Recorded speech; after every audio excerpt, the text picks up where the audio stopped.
מה אפשר להגיד? קשה לחדור לעולם של אנשים. כמה שהם לא מנסים להביא לך את זה החוצה. אם זה לא במקרה דומה בול לחוויה שלך, מה אתה תופס סך הכל? תנועה או שתיים? משהו שמזכיר לך משהו? מוזיקה שמציפה איזה רגש? ניגוד פה, ניגוד שם? ניכור? אסתטיקה? לא בשביל לזלזל. אבל נדיר שהכל מתחבר לך ביחד. נדיר. רגע אתה בפנים, רגע אתה בחוץ.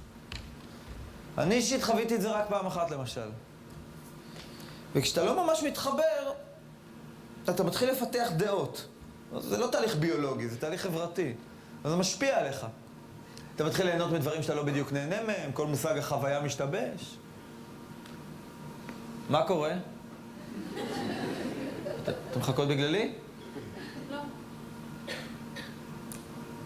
ואז אתה מתחיל להמליץ, ממליצים לך, אתה ממליץ, הם פוסלים, אתה קובר.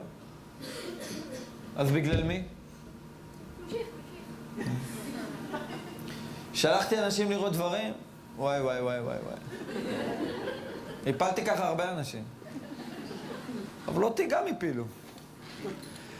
מה לעשות? זה תרבות. הונאת שרשרת. אז מה קורה?